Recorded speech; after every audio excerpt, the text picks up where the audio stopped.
Potential is one of these words that it's thrown around by romantics. It's thrown around by people like, we all have unlimited potential. I don't know if that's true. And even if that was true, how would I figure that out? Here's the thing I do know. It's an observable fact that people will often do things that surprise themselves and others. In that moment, they will have a realization that they are capable of something more. Basically, a life of curiosity and exploration is stringing those experiences together into figuring out you have always been capable of something much more. How do you build a system that is prioritizing that over wealth creation and accumulation? Not as you're accumulating wealth or generating wealth, some people get lucky and figure out they're really good at something. Welcome to the Work for Humans podcast. This is Dart Lindsley. I often think back on this conversation with Jeff Hunter. I've known Jeff a long time, and whenever I think of him, I think intellectual hard-ass. If you say something dumb or even just overly simplistic, he doesn't let you off the hook. Jeff's management philosophy starts with the understanding that we just don't know what we think we know. He makes leaders identify gaps in their own worldview, take personal responsibility for broken systems, implement new ways of seeing what's really happening, and create systems in which every employee can reach their full potential. Jeff tells us to expect some pain. Jeff's the CEO and founder of Talentism. Prior to Talentism, Jeff was head of recruiting at Bridgewater Associates. Through his leadership roles at Bridgewater, EA, and Dolby, Jeff found his purpose in creating and growing systems to help people reach their full potential. In this episode, Jeff and I discuss what potential even is, Talentism's management approach, how current management practices limit potential, CEO accountability, and the ideal business system. We also talk about cognitive bias, the benefits of prioritizing talent over capital, Jeff's experience at Bridgewater hiring for values instead of skills, as well as other topics. All right, if you enjoy this episode, don't forget to subscribe wherever you listen to podcasts. And now I'm very pleased to bring you Jeff Hunter. Jeff Hunter, welcome to Work for Humans. Thank you, Dart. It's a pleasure to be here. You do something in your management philosophy. It's a management philosophy that you teach and that you consult on, but you do something in your management philosophy that I really respect, which is that you go down to very first principles and you question many first principles and then you build it up from there. And so I want to explore that. And I might explore it at a level deeper than you talk to your clients about, because I want to get to the foundations of it. So much of your practice is about unleashing human potential inside companies. How is the current system limiting human potential or holding back human potential? And what are the roots of that? Well, thank you for what I will take as a compliment, because we started Talentism 10 years ago, but it was born of prior 30 years of very hard work and a lot of failure trying to figure out not only my own calling and what I was meant to do, but also the nature of the world and how it works.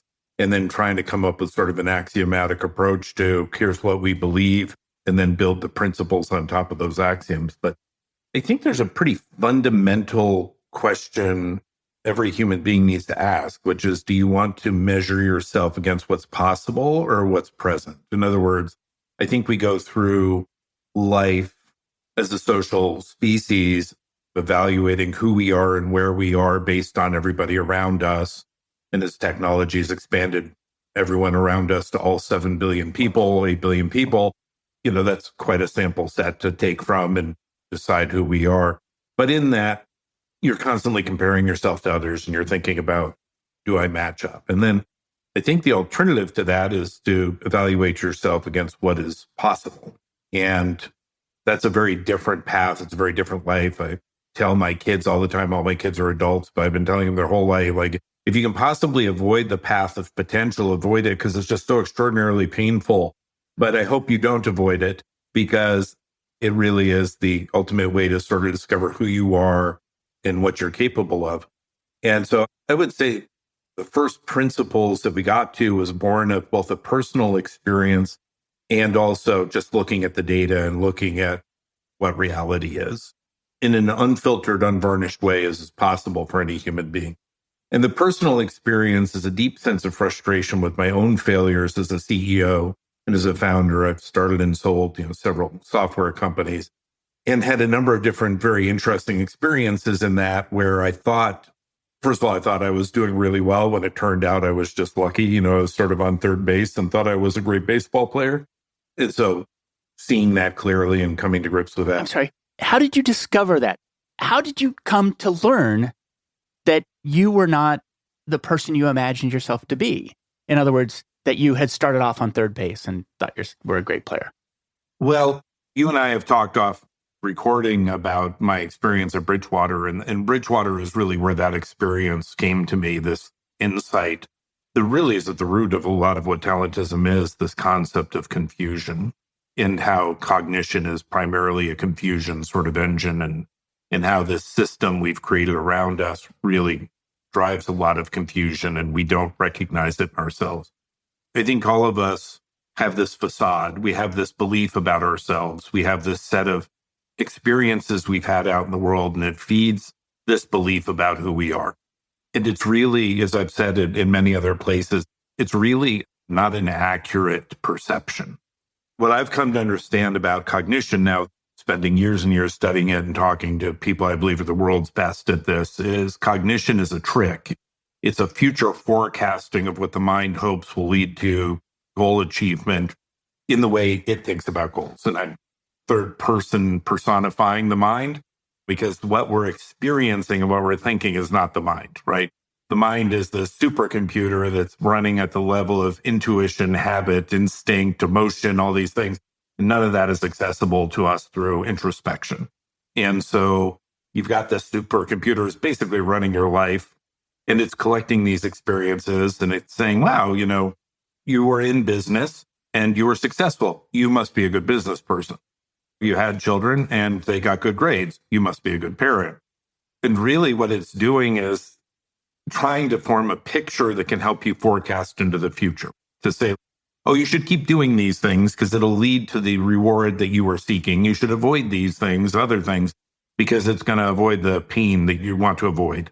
And those reward and pain signals are deeply personal and not accessible to introspection. So what you need to do as you're going through experiences, understand your mind's perpetually tricking you. And it's tricking you by saying the current experience I'm having is valid and it's obvious. So in other words, it's not only valid within my mind, but everyone else is having the same experience and everyone else is seeing the same thing. And neither of those things is true. I mean, it's a sort of illusory process to have your mind achieve its primary reward goals, which of course are survival, food, shelter, sex, those kinds of things. And to avoid the pain of humiliation, being outcast, being found a fraud, all those kinds of things. And so your mind's doing this to you all the time. And so I think you've got to have these sort of existential experiences that strip that away. This is one of the fundamental first principle ideas underlying your management philosophy, which is humans essentially exist in I'm going to say it a couple of different ways. First of all, exist in an information fog, which is that we're not getting all of the information. We're not receiving all the information that's coming to us because we're filtering it. But also, it's a complex world, and so it may be unknowable. So those two things are true. And then the second thing is our conscious selves are essentially living an incredibly simplified model of the world based upon living in the low-end world is what I've started to call it. The low-end world is science looks at high-end problems that we can attack with statistics, and then we think, oh, we're going to use that. If I have evidence that I'm great, then I must be great. But it's only 3 instances of being great. If you flipped a coin and got heads all 3 times, But it's not just a fog, the way you describe it. It's a biased fog. Yes. So is that right? Am I describing that right? Yeah, you got a job, Dart. If you want to come work for us anytime, my team tells me, we've got quite a large team at this point. And they're like, if you could just simplify things, we'd really appreciate it. And that so far I've been completely incompetent at that. So thank you. Thank you very much. Yes. It's not just a biased fog. It's a evolutionarily biased fog that has worked for hundreds of thousands of years and is sort of maladaptive to the current circumstance. Humans are this fantastic species where we create this complexity. We create systematic complexity. And then that complexity really screws us up because we can't possibly perceive the complexity we have created, accurately perceive it. We filter all the things you said. So it's not a mistake.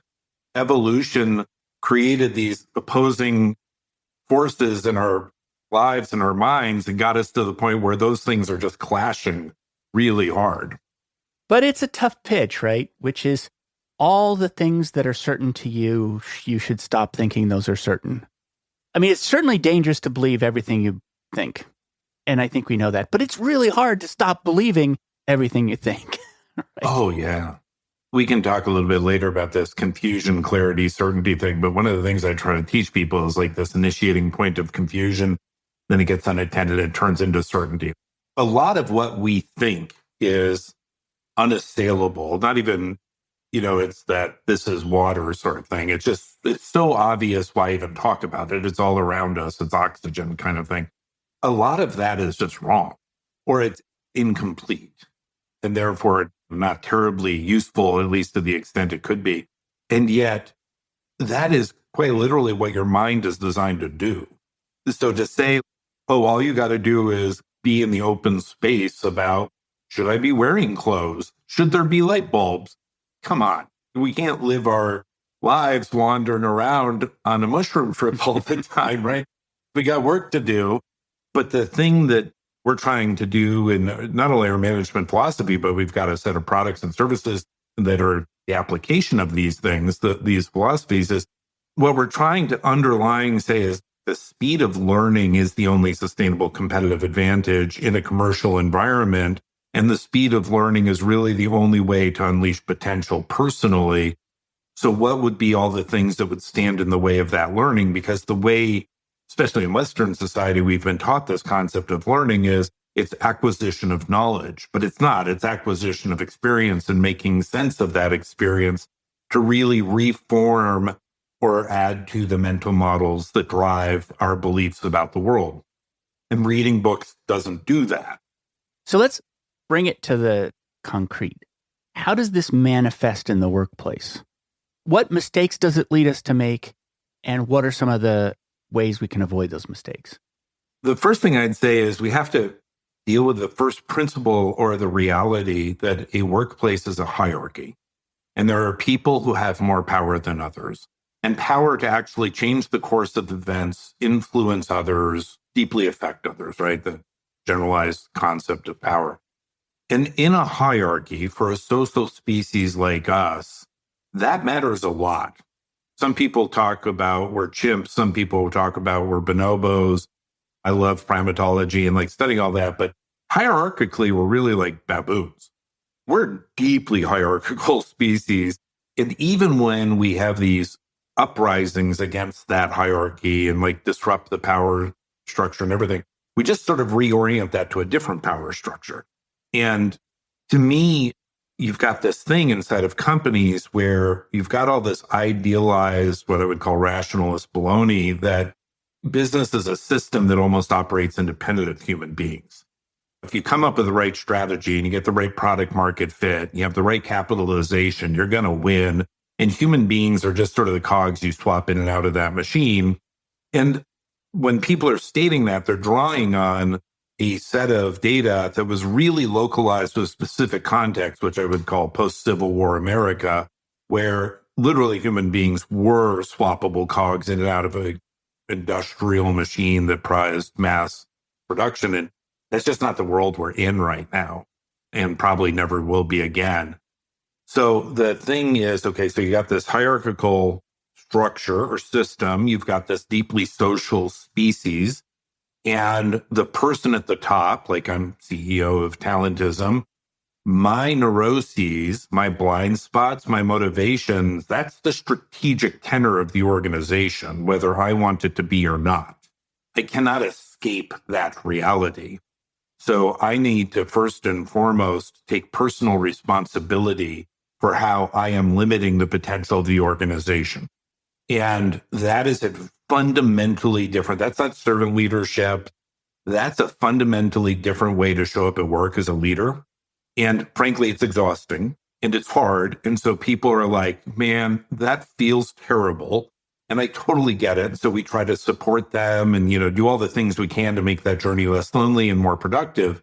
But it initiates with, like, you can't escape the reality you're creating around you. Business is a system. You're primarily creating it, not solely, but primarily creating it. And if it's producing bad outcomes, it's because of you. It's not because of all of them. And then the second thing is understanding everything I just said. How do you build a commercial system where every human being who's a part of that, whether they be direct stakeholders like employees or indirect stakeholders like community members or whatever, but how does every member of that system have the opportunity to unleash their potential, given this reality that the person at the top, like me, could be messing them up? Because you can't surrender your agency in that system or you default to the badness of the system. Everybody has to figure out this concept of how they are autonomous within a system as a social species that is deferring to power in order to get a signal about what they're like and whether they're good or bad or unimportant or a member or not a member or whatever. And so this thing we're trying to teach is management philosophy, which is fundamentally about unleashing potential. Like, you pay $1 for work, you should get $1.20 worth of value. I'm totally in with that. But the way we think about how that works is just totally bankrupt, in my opinion. There's so much to take apart in there. First of all, as somebody who is fomenting systems change myself, one of the things you run across is people who don't feel that they have the agency to do that. And they don't feel the freedom. And so I really see what you're talking about. And one of the things I really like about the way you're speaking about it is it's us against the system. And yes, we created the system, but we may be blind to how we did, especially if I'm the CEO. I might be blind to how I am creating this system. So can you describe an example of a CEO? Could be you, although you may not be able to see yourself enough to answer this question about yourself, but a CEO who is creating a system that is limiting potential. Yeah, I mean, I think over the last 10 years, I've worked with over 300 founders, and Talentism itself has worked with thousands and thousands of founders, leaders, et cetera. We take those relationships almost as sacred obligations. And so Absolutely. I'm going to anonymize a bunch of stuff here, but I am speaking about a real person and a person who I believe others would know. They would say like, oh, really, that person. So in this example I'm offering, it's a very successful software company.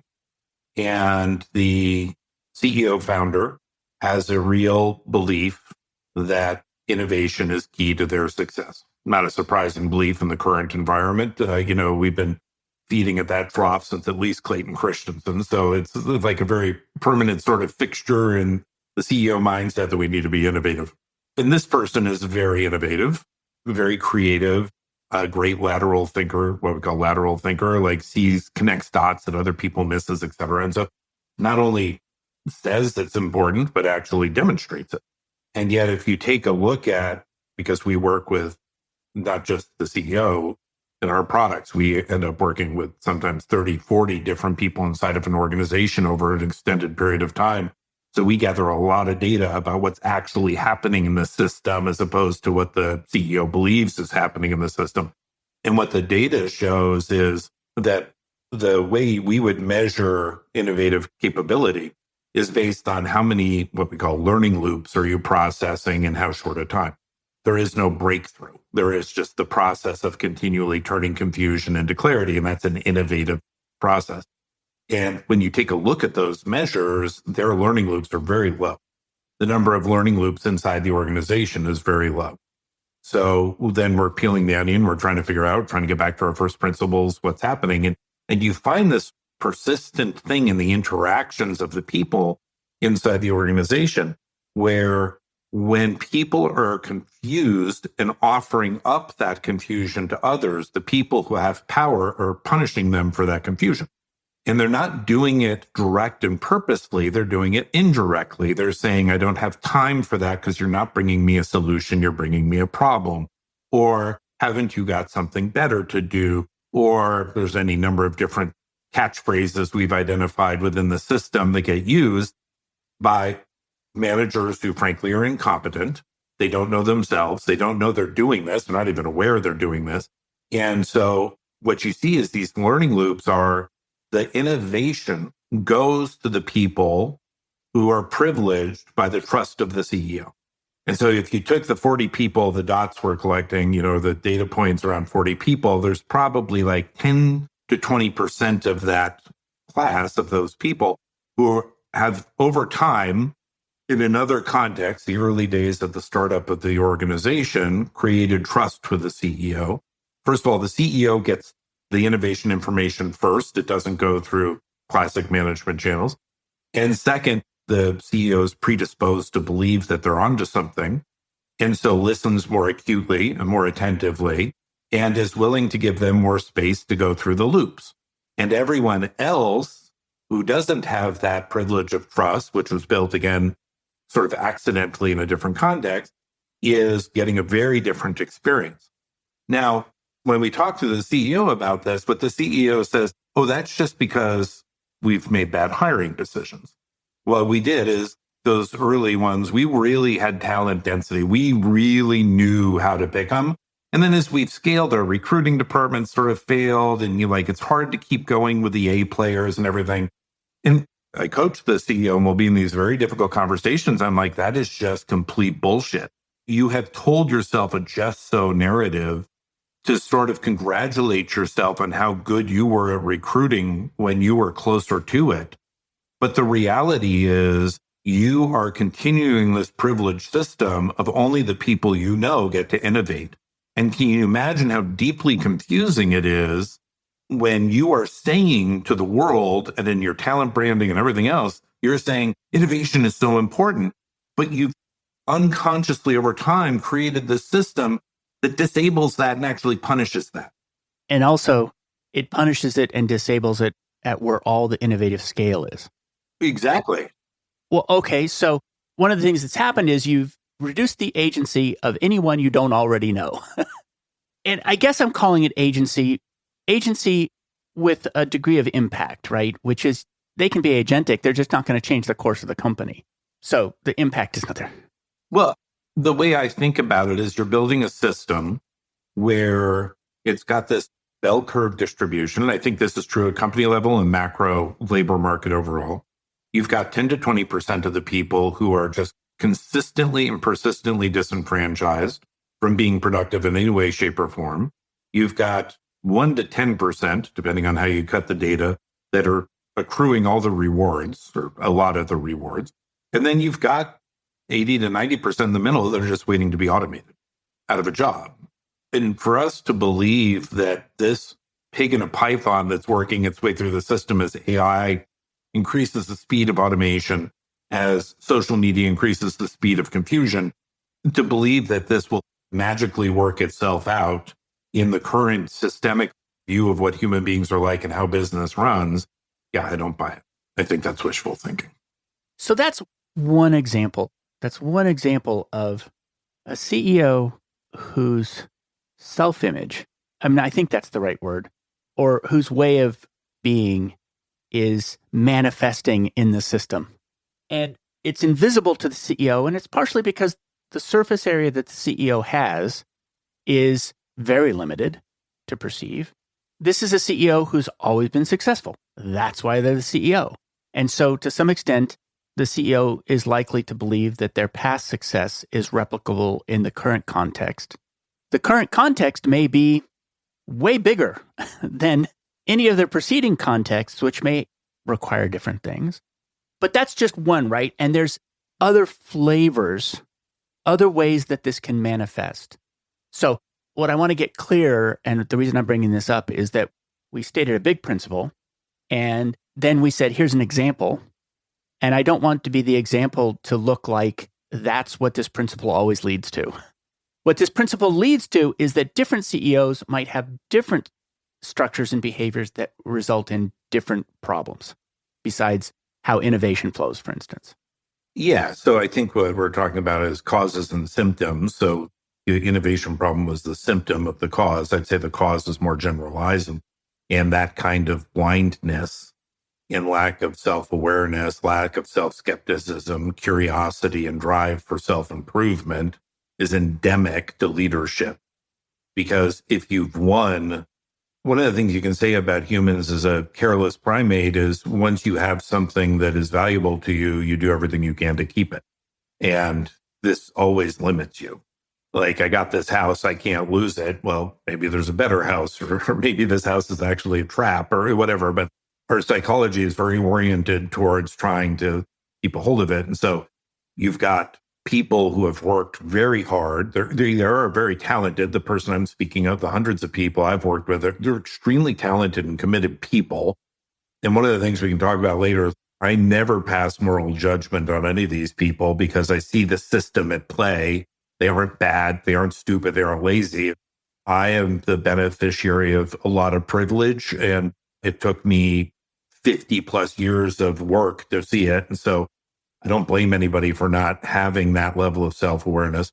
But it's also a system that, what are the reward signals of the system? We talk about people like Elon Musk. We don't talk about the people who are like the quiet leaders of wonderful companies, like the early days of W.L. Gore as an example. These are extraordinary organizations that have been built on very different principles of management philosophies. And we all know Gore-Tex, but we actually don't know a lot about those early days. But we know a lot about the early days of Tesla. And so it's a system that actually really prioritizes the signal of the bold founder, the genius who is unassailable in their conviction of the vision that they're trying to make a reality. And it's just their grit and hard work and raw intelligence that makes that reality a true. And it's just not real. It's just such a weird narrative to put on what the data actually shows us about all of that. But this thing I'm talking about with innovation, the innovation thing was the symptom, but the root of that, celebrity CEO, who everybody talks about as being a genius, he wakes up every day thinking like, oh my God, how the hell did I get here? I know that as this coach. But the outward facing thing of that is, I'm a genius and I'm going to change the world. And you better get in behind me because this is how it's going to work. And the problem with that is, keep trying to relate to him, is, okay, that's going to work right up until the moment it doesn't. You have really defined a narrow course, and I think this is persistent in our educational institutions. Everything is, I'm going to predict a target that's 20 years in the future. I can't even predict what's going to happen tomorrow, but I'm going to predict 20 years out, and I've perfectly aligned myself to that target. And the probability of that target being there when you get there is so infinitesimally small. What you really need to do is build up an ability to hit multiple targets based on how the future is going to unfold. And that, to me, is their root blindness prevents that unleashing of potential. This is super interesting. It relates very much to me to Colonel John Boyd and the OODA loop. And I'm assuming partially because of how you sound that that's something that you're aware of as his work. Well, Dart, I don't know if you remember this. I'm not only aware of Boyd's work, I'm aware because you sent me the book. Oh, no. Okay, no, I didn't remember that. Ago, but you sent me that 20 years ago, probably. Oh, I totally forgot that. Oh, my gosh. Yeah.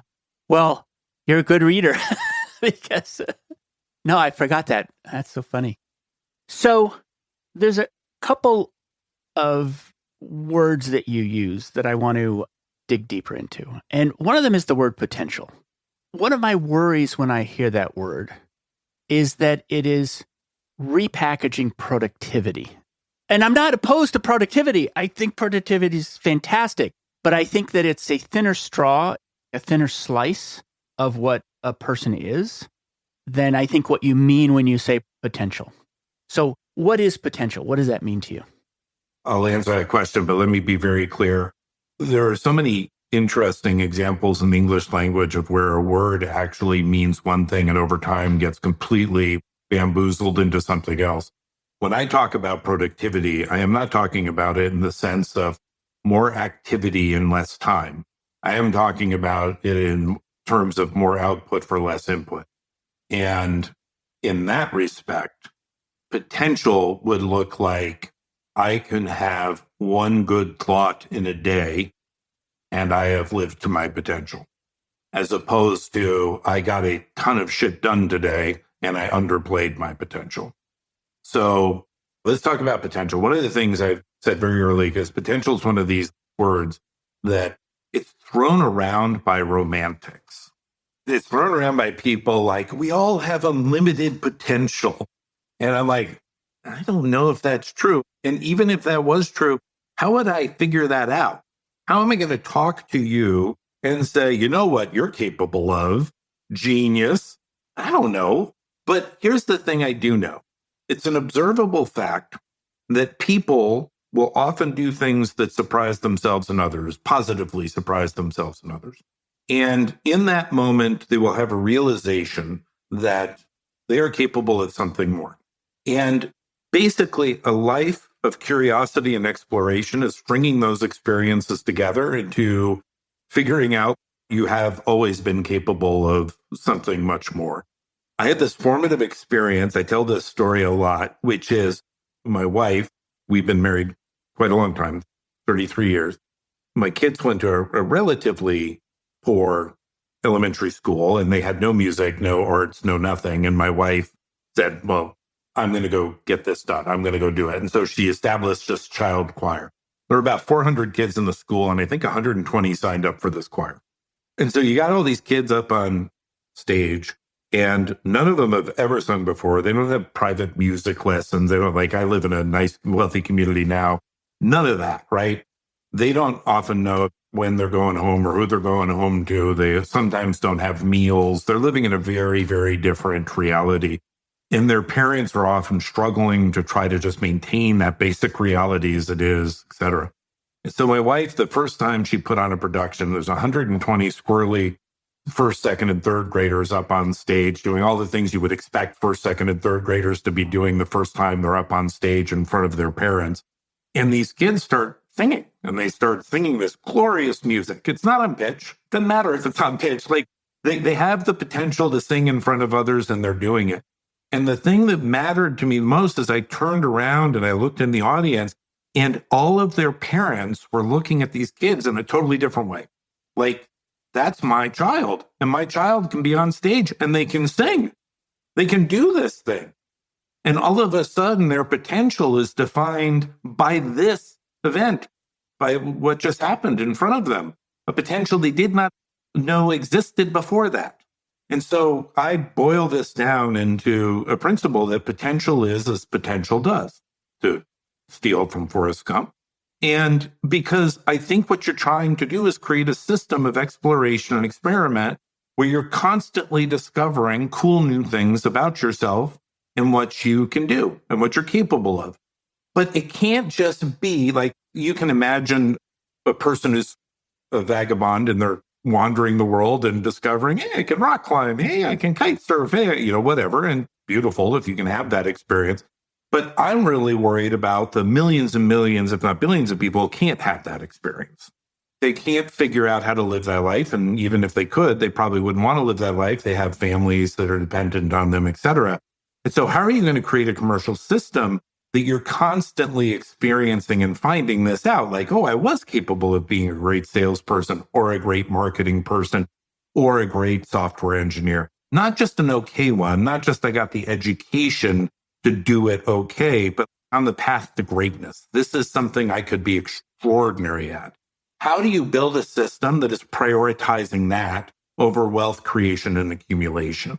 And so talentism as a name is trying to describe an economic philosophy where profit and wealth generation are an outcome of that fundamental exercise, that fundamental machine or system, not as you're accumulating wealth or generating wealth, some people get lucky and figure out they're really good at something.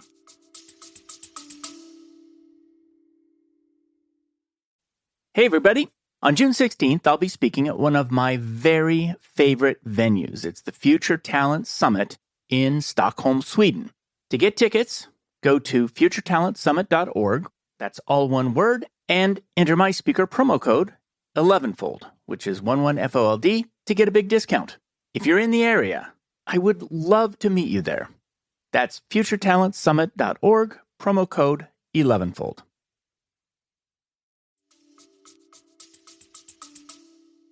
I've never thought of it that way before, which is that the ideal business system is one that is discovery. It's an engine of discovery of what people can do. What's interesting about that is that we often see companies as an engine of discovery of what product they can create, which is still true. That's a good thing. But that there's this other surface of essentially innovation or discovery, which is the people in the organization constantly coming to realization of what they might not have known about themselves that they can do. It's a very powerful image to me. And talentism, if I remember correctly, it's deliberately rhyming with capitalism. And so the capitalist version of that sees capital as the thing that a company is growing, as opposed to talent or people, which is something that is growing. Is that right? Yeah, I mean, fundamentally, we can talk about what Adam Smith really intended. And I believe if Adam Smith suddenly arose from the grave and walked around Wall Street, he wouldn't say, yep, this is exactly what I thought it would be. So I would dispute we're in a capitalist system. I think we're in a consumerist system, which I think is fundamentally different. But regardless, the idea of capitalism is that capital is the prime factor. Like how do you get it, grow it, manage it? And I like to use the metaphor of health. You cannot survive if you don't breathe. It's like 5 minutes without oxygen, 5 days without water, or 5 weeks without food kind of thing. Breathing can knock you out really fast if you don't do it. And capital is important to organizations because ultimately we got to get paid and we got to feed our families and all that stuff. We exist inside that system. But if you're walking around all day figuring out how to breathe better, you are not a productive human being. And so when we've gotten caught in this trap of it really is all about capital, it's really about returning capital investors. And I would claim, and by the way, I know there are people who know much more about Milton Friedman than I do, but I would claim like he's the devil. And I would say he's the devil because he introduced this idea that if we gave stock to employees, then the system would be perfected. Although everybody out there, I know he actually didn't say that, but that's actually what it ended up being. And so you have this system that's trying to focus everybody on capital accumulation or wealth accumulation. And I'm not saying wealth isn't important. I'm very privileged to have the wealth I have, and I feel grateful for it, but it's an outcome of another thing. It is not the thing. And so then I think we've existed in a low interest rate environment, post-industrial, low interest rate environment that has shifted a lot of resources from like young to old and from poor to rich. And you've got this system like that's not a bunch of bad people. That's not robber barons. That's just you get into the system that is going to, when you think about wealth as a primary focus, then you're going to end up with these outcomes. And what I'm trying to say is that system is fragile. It's fragile because there's a whole bunch of people that feel like they didn't get to participate in it. It doesn't matter whether it's accurate or not that they did. Capitalism has been a tide that has had a lot of boats go up, a lot of boats rise. I don't dispute that. But human beings as a social creature compare ourselves to others and not to the objective standard. And there's a lot of people who are like, I still can't get great health care, but you've got a concierge doctor. And I still can't actually get access to capital, but you've got people throwing it at you. And I can't get a mortgage, but you've got 4 houses. And so in that realm, in that social species sort of looking, there's a lot of people feeling increasingly disenfranchised by what they broadly term the capitalist system. And I think that I started writing about talentism 22 years ago, and I coined that term before Klaus Schwab did. I coined that term a long time ago because I was like, look, there's a post-capitalist thing that's coming. Climate change is real. It's an outcome of that system. Wealth disparity is real. It's an outcome of that system. Geopolitical dislocation is real. It's an outcome of that system. And so what is post-capitalism? Everybody who is a merchant in a mercantilist system thought this is it. This is the way it works. And then it wasn't. Then there was capitalism. Then I think there was consumerism. And I think there will be talentism. And what we're seeking to do in building our business, I'm not just out there as an academic or whatever trying to speak to this stuff. We're building a business based on this, a rapidly growing business, is, hey, you have competitive advantage by implementing a system that focuses on identifying and unleashing the potential of the people inside your organization. That is your competitive advantage. And what we're attempting to do over hundreds and hundreds of companies at this point, probably over 1,000 companies, is prove that these companies are successful because they implement that system. And then the experience we want the employees and other stakeholders in that organization to have is work is different for me. Work is not, I wake up Monday morning ready to have a heart attack. Work is, this is the place I go to be with the people I care about, to find out about myself, to build my personal mastery, to build my skill mastery, and to actually work towards something that is meaningful to me.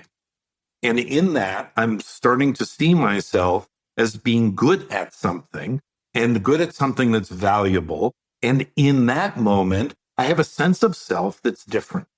And I'm less focused on blaming everybody else for my ills and more focused on how I can keep investing in myself. And that to me is a virtuous cycle that could be built if we shift from focusing on wealth as a primary focus, as opposed to wealth as an outcome of focusing on unleashing potential. There's a whole lot of oversimplifications in the existing model. So the focus on capital, a part of that in the word capital is capital equipment, right? It's things that you own, it's buildings, it's machines, it's things like that. And all of those things are fairly finite and limited. There's not a lot of emergent properties in a factory. In fact, you're trying to avoid emergent properties in factories. You want a factory to produce something that is very standard and so on. We've taken a lot of the ideas from capital and turned them to apply them to people and to say, let's treat people like things, which is we're going to acquire them and we're going to invest money in them. But still, there's a human capital, just to state the obvious word, or assets or things like that. And there are two mistakes in that whole model that I see that I'd like to test with you. One of them is that people are as simple as machines. And a part of what you're saying is, no, people, every single person has all these emergent properties. Because you're not about giving them a skill, like putting a new carburetor on a car. You are discovering, and they are discovering, what they can be. And so one simplification is this idea of sort of objectifying or mechanizing, turning people into machines and thinking about them as machines. And the second one, I just looked up recently because I was reading Milton Friedman's essay in the New York Times in 1970 or 1971, in which he set out a lot of the principles that you're describing. And I had to go look and see when Excel spreadsheets were created. And they were created in the 80s. And one of the things about Excel spreadsheets is that they make money so visible. They make it so brilliantly bright that they have come to control companies in ways that we might not have been as controlled by capital if we didn't have this incredible visibility of number. As it relates to something incredibly simple, which is dollars, which is super, super simple. And so anyway, there's two oversimplifications that I hear there, which is that we look at the flow of value only in terms of dollars. And the second one is we look at people like machines and we ignore the emergent capacity of people. Yes. You said something, Dart. People ask me when I go on these rants about the future and everything, and they're like, wow, you're kind of a pessimist. And I'm like, no, I'm an optimist. I can't imagine a better time to be alive than right now. I truly believe that. And I believe that the potential of what's coming is so fantastic.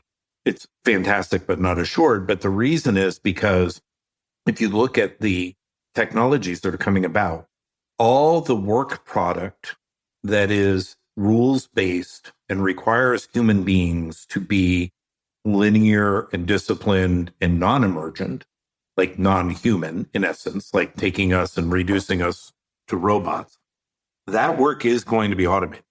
And so I'm talking like over the next 100 years, not tomorrow, but it's going to be automated. And then what's going to be left is the field of opportunity or field of potential of what human beings do well, which is human beings have aesthetic and judgment and creativity and perspective and a unique set of attributes, every single one of us born of genetics and memetics. And if you could take, well, the only job you can get is to work in a factory and make sure you just do this repetitive task 1,000 times. And if you do it 1,000 times and 999 times you do it right, one time you do it wrong, you check the box of it's not worth it replacing you yet. But when you start doing it 100 times wrong and 900 times right, it's probably more valuable for me to replace you with a machine. And as robots get better, as AI gets better, as all our technology sort of evolves in that direction, there is this opportunity to take that person who's sitting there on the line and doing nothing but this repetitive task, which will inevitably be brought to mechanization, and put them in a position where we can figure out what they're truly extraordinary at. That is, when I think of the arbitrage opportunity of the labor market over the next 100 years, it's going to be in the delta between the human capital potential and what's actually productive. And all the ways to make it productive by demeaning it and putting it in mass production or repetitive task or any of that stuff is going to be automated. And so that moment, which is an ongoing sort of thing, but that moment will either help us take us as a species to an entirely new level, or it's totally going to screw us. Because the reason it would screw us is because the people who have been responsible for mechanizing the human spirit and making it all about dollars and cents, because they've got a lot of reward from that system, monetarily, membership, status, all that stuff. Those people are going to keep believing that old system is going to keep working and working and working, despite all the evidence to the contrary. And so, again, you can think about this in terms of a manager-employee, like an employee, a company, or a global economy writ large.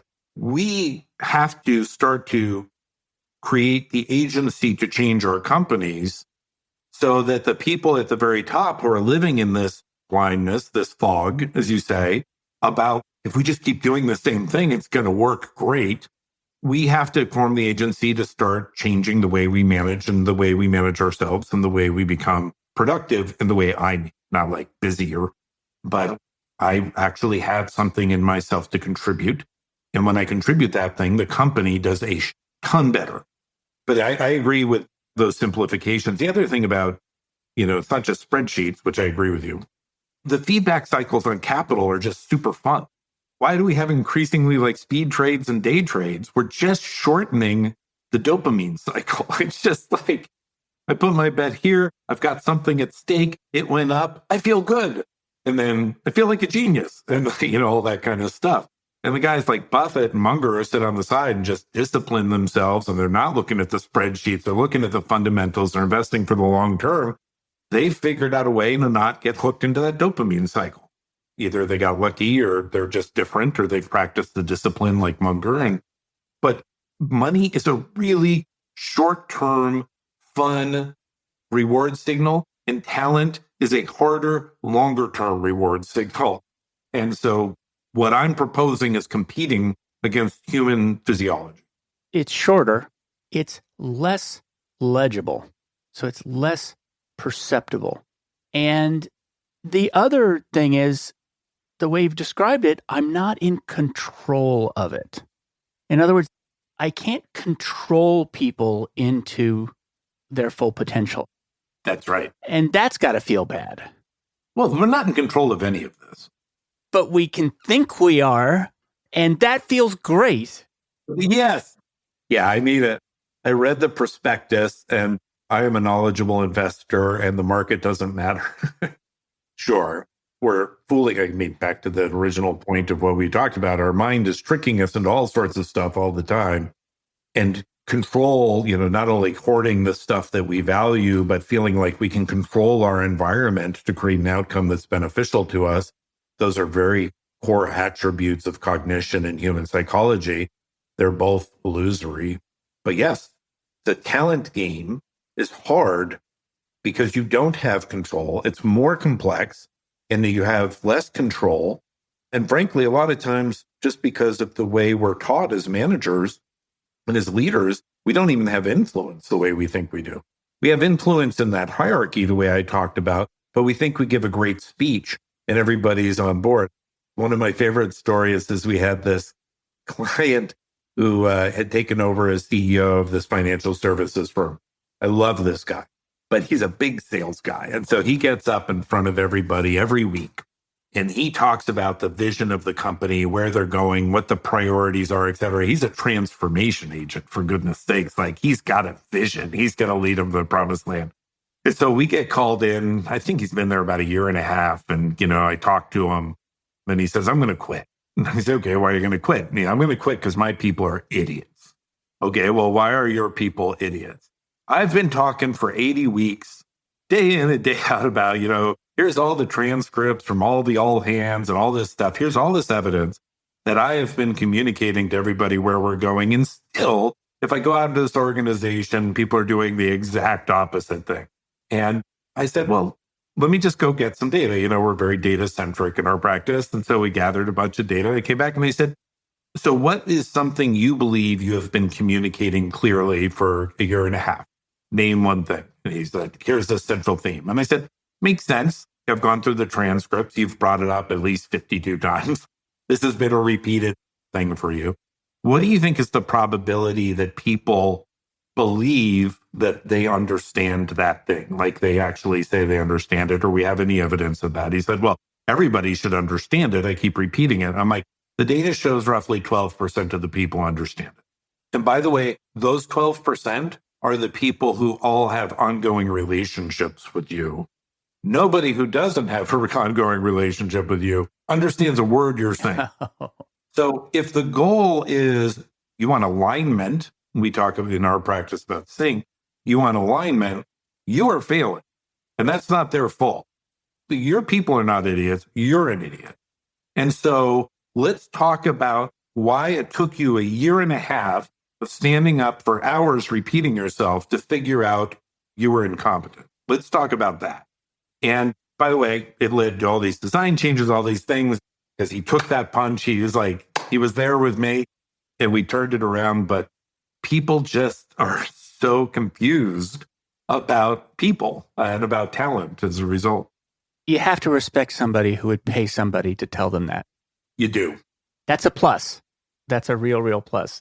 And that something was done about it. So recently we had an episode about Bridgewater. I interviewed Rob Copeland about his book, The Firm. And you worked for Bridgewater. And so partially to balance coverage, right? I want to make sure that we get a complete view of Bridgewater. How did working there advance your thinking about management, about leadership? I guess a way to say it is, how did it unleash your potential? And did it? It definitely did. I'd say in two respects. One is in the way of thinking or structure of thinking. I believe working at Bridgewater at that period of time, this was, 2011, 12, and 13. That's when I was there. And I believe, I don't know, but I would imagine Bridgewater is a very different place now. But I was there during that period of time. And it was like every day you were sort of being tested for an MBA level course in thinking. You had to watch tapes. You had to take tests. Bridgewater has been called by Robert Keegan a deliberately developmental organization, and it definitely was that. There was a lot of time, a lot of attention, a lot of capital went into educating people about a better way to think about problems, to think about how you structure things, design systems, get feedback loops, measure success, look at goals versus measures, etc. And all of those things, or some derivative of those things, has impacted me and Talentism extraordinarily. We talk a lot about this concept of HTSW, how things should work. That's really a design philosophy that I learned at Bridgewater. What's the acronym? HTSW, how things should work. There's a whole another podcast about how humans get confused. But we mostly play the game of business like toddlers on a soccer pitch. And like, if you want to avoid the toddlers on a soccer pitch problem of everyone goes to the ball, kicks the crap out of it, it pops up and goes in the goal, and we all celebrate and say, we're genius soccer players, you really have to be disciplined in the application of design. So in that respect, it was just the intensity of that learning, the intensity of that experience really, I think, took my game up a whole nother level. There was a period of time where I think it was probably junior high, I wanted to be a professional tennis player.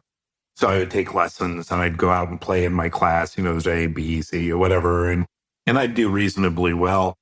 But what I realized is it was only when I played people far, far better than me that I got better faster, no matter how humiliating that was. And it was humiliating. It just was depressing and not fun. But man, my game just got better faster. And I would say Bridgewater for me was a lot like you just got better faster because you were playing at a higher level with people who were much smarter than me. And then the other way I'd say it unleashed my potential, because I think there's a lot of commentary about the culture, really, that I talked earlier about. We all have this facade about who we are and what we're good at and all these kinds of things. And I think people who go through very difficult experiences and are open to those experiences and really try to figure themselves out in the middle of it, they accelerate their understanding of themselves faster than people don't. Like, I know people have been to war and they come back with a fundamentally different understanding of who they are than people who haven't been to war. So I would say that experience for me taught me a ton about myself and taught me a ton about who I am and the facades and illusions I had about myself. Now, I would say you have to decide whether you want to be on that path, because that's not fun. And it's not always handled well by those around you. And there is nowhere, I would say, that power is more obviously, if you've got somebody who's created a system and they've then saying, okay, the system is sort of an infinite game. I love that concept of infinite games. It's an infinite game. When you step onto my field, you'll play by my rules, and I can change the rules as I want and all those things. And you're going to play at the highest possible level. Yeah, that's just deeply disorienting over extended periods of time. And I can't say that for that period of time made me a very happy or fulfilled human being. And yet I don't regret any of it. I'm very glad I did it. And you said one thing that I don't think I understood about Bridgewater before, which is that there's a whole lot of talk about Ray Dalio. But a part of what you're saying is that everybody there was sharpening each other in a way that you found valuable, at least in retrospect. In other words, it wasn't just top-down sharpening. It was person-to-person challenging. What I'm saying is it was a network of growth, not a tops-down push to growth or something like that. It was a system. It was an integrated system. It was a whole. I worked with Ray, and I don't think it would be hyperbole to call him a genius. I don't throw that term around a lot. I don't think Ray was the smartest guy there or the smartest person there. I walked into that experience having a lot of my identity in my intelligence.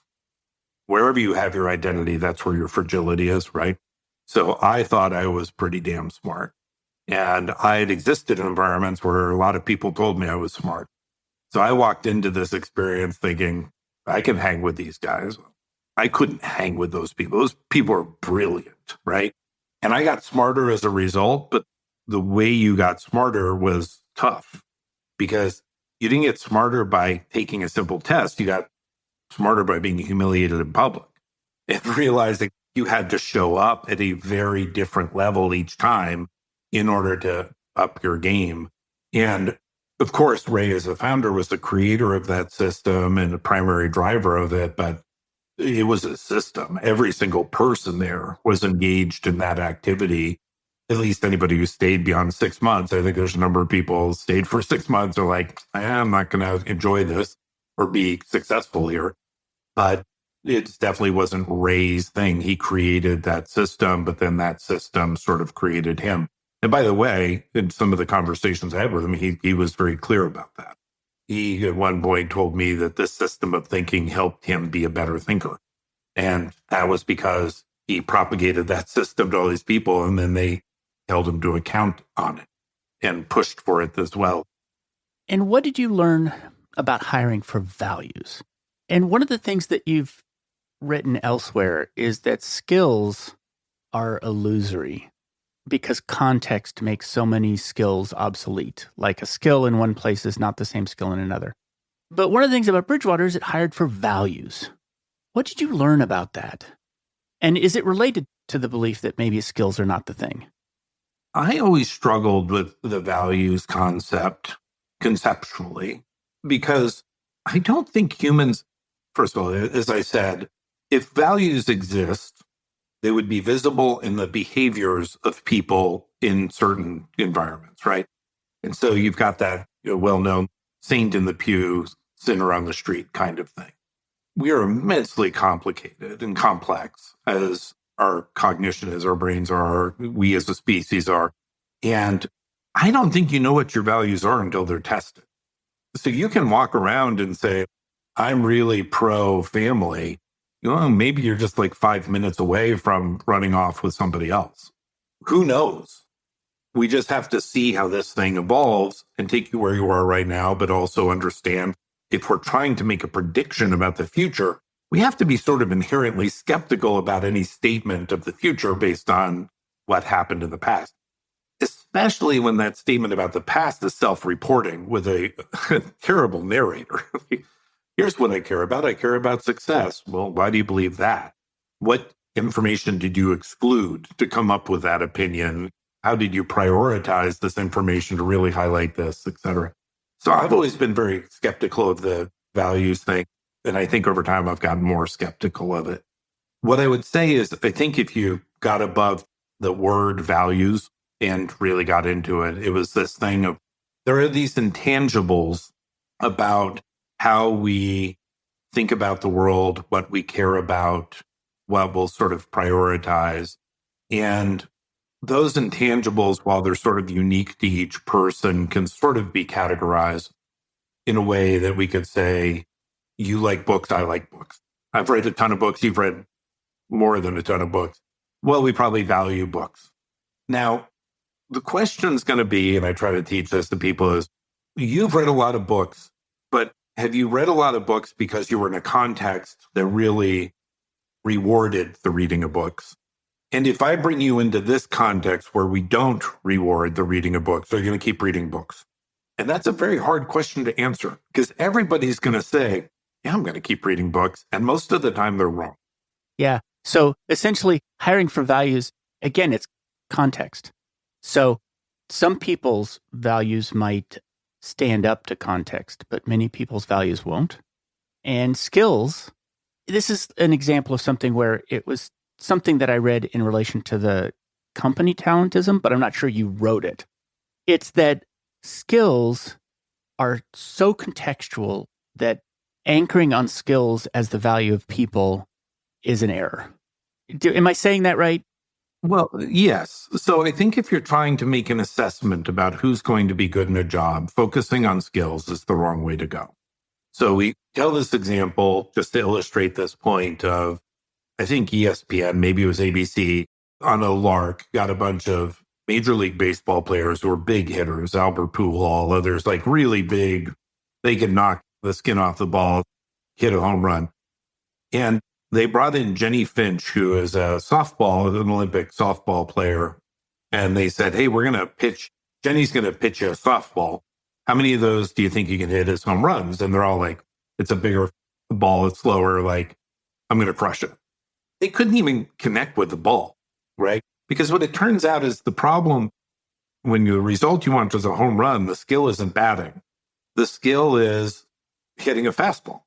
And when the ball comes in lower and slower at a different angle and it's closer, the mental apparatus you need, the like Kahneman fast thinking mental apparatus you need to hit that ball is not available to you. But if we walk around saying like, okay, batting is the skill I need, then you're going to get batters when you really need people who are good at fastballs. And this is the thing I'm talking about with, or we're talking about with regards to context. When you make it reductionist to the skill, I need a project manager, I need an accountant or whatever, you're setting yourself up for basically a random flip of the coin outcome because the application of the skill in context is what creates the result. So what you're really trying to do is figure out the context. Where have you had a good outcome? What was the context? And by the way, that context has a lot of facets to it. But what was the context? Okay, so if you can create that result in this context, then if I need that result and my context is the same, then we may be a match. But I'm not talking to you about the skill. Adaptability to context, however, is an enormous asset. So I ask everybody at the end of the show this question, which is, what job do you hire your job to do for you? Yeah, you told me that question. I've been thinking about it a lot. I exist in sort of a weird context because we have this thing called EOC, eating our cooking. This eating dog food sounds disgusting. So we talk about like we're cooking all this stuff and we're going out and trying to sell it to people. Do we want to eat it? And so really we consider Talentism as a laboratory for innovation in many ways because we got to make it work here first. You know, if we're failing as a company doing what we say will create success, don't go tell other people that it's going to work. And so the job that I find that I have to continually hire myself as is like, I am the guinea pig CEO. If I'm claiming that personal responsibility is the core of leadership evolution, then I hire myself to write incredibly vulnerable blog posts to the company once every couple of weeks, and sometimes every day. If I am saying that we need to deploy our well methodology, what excellent looks like methodology, I got to go deploy that first, and I got to see how that works. So really what I'm doing is constantly, we've got a company, it's a group of great people, we're growing, we're hiring, we're selling, we're getting more and more customers, more clients, we're creating more products and services and technology and all that stuff. And I got to be the person who looks people in the eye and says it works, because I'm a confused human being in a leadership position who is trying to build something that I'm proud of and that the people who are part of this are proud of. And we're trying to eat our cooking to make that happen. And if it doesn't work for me, I'm not going to ship it to you. I love that. First of all, I hire my job to discover the unknown. I hire my job to invent. But a part of the unknown that you discover is in yourself. And so you hire your job to operate, to do brain surgery on yourself, or at least on your ego in many cases, or some other piece. That's fascinating. And what does it cost you? The trite answer is happiness. My wife is my best friend, and I'm not saying that in like a cute sense, like maybe the only person who unconditionally accepts me and all my foibles over a long period of time. But for her, happiness is really important. And so she looks at what I do to myself and says, why the hell would you do this? Why would you be on this path?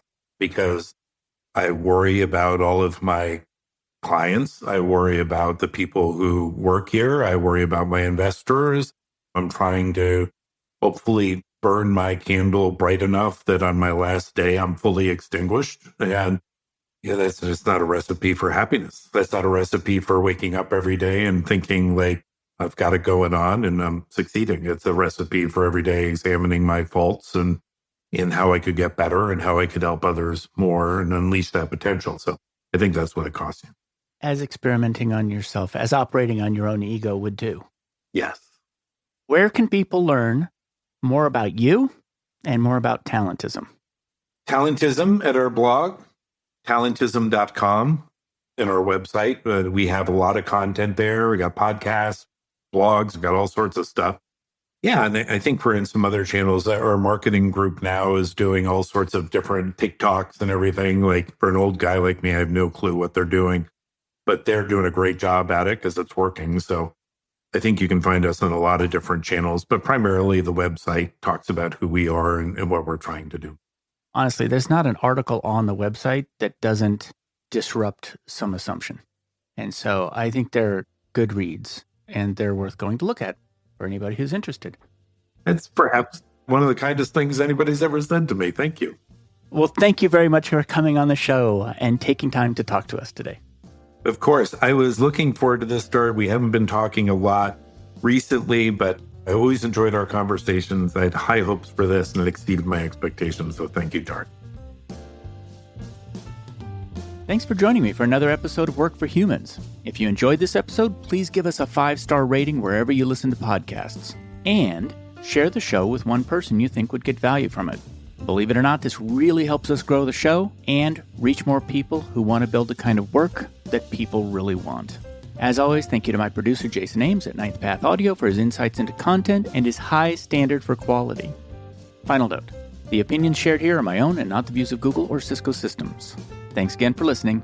See you next time.